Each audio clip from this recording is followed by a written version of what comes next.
How to identify a subject. A subject is the person or thing that makes an action, verb. In English, we have I, you, he, she, it, we, you, they. This is the most common way to talk about a person or people. But sometimes we can say, for example, my mother, my father, John, or Tim and Susan. We have to know if, for example, my mother is the same as saying you, he, she, or it. Let's see the most common ones. For example, my mother is the same as she because my mother is a woman. Then, if we have to create a sentence with my mother as the subject, we say, my mother is a doctor. As you can see, we use is for the verb to be because the verb to be with the person she goes with is. Let's see another example. If we say my father, as my father is the same as he because my father is a man, then we use is. For example, my father is a teacher. As you can see, we use is for the verb to be because the verb to be with the person he goes with is. Let's see another example. If we say Tim and Susan, then as Tim and Susan is the same as they, because Tim and Susan are two people, then we use are for the verb to be. For example, Tim and Susan are friends. As you can see, we use are for the verb to be, because the verb to be with the person they goes with are. Check the table in this lesson to learn some other important subjects to identify if they behave like a he, she, it, we, you, or they. Sentence structure, the SVO formula. Hello, in this video, we're going to explain to you how the sentences are created in English, their order and elements.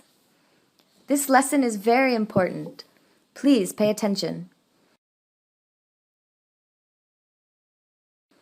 In English, all sentences have the same structure. Subject plus verb plus object.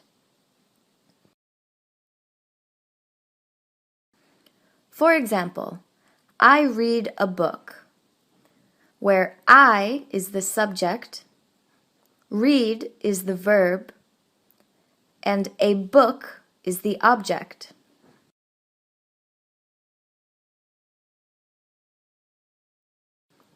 If we want to say when the action happens or where it happens, we can put it at the beginning or at the end of the sentence. For example, yesterday at home I read a book. Or, I read a book yesterday at home. We have the same structure, but we put the time and place at the beginning or at the end of the sentence.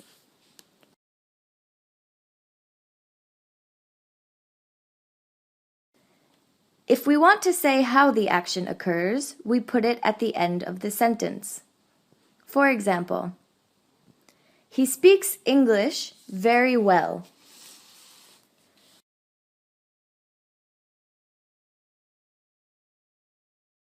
Something more to know. A subject and an object can have this structure: an article plus adjective plus noun.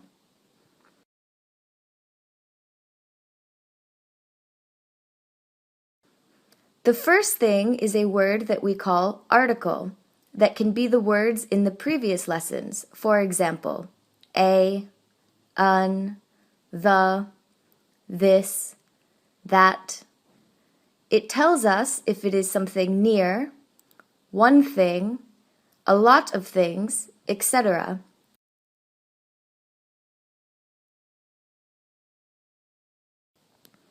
The second thing is the adjective. We put adjectives in brackets because sometimes we don't use an adjective. An adjective is a word that describes a person or a thing. For example, big.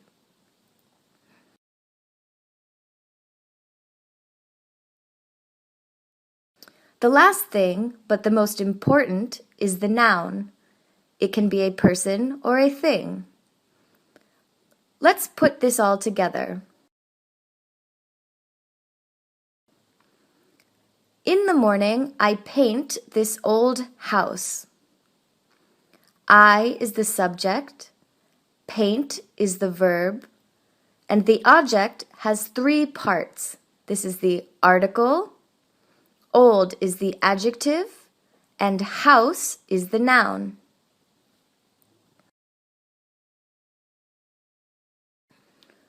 Another example.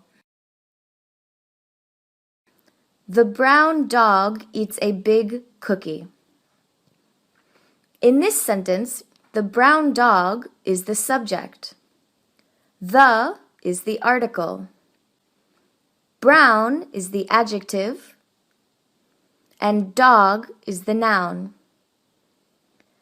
Eats is the verb. A cookie is the object. A is the article. Big is the adjective, and cookie is the noun.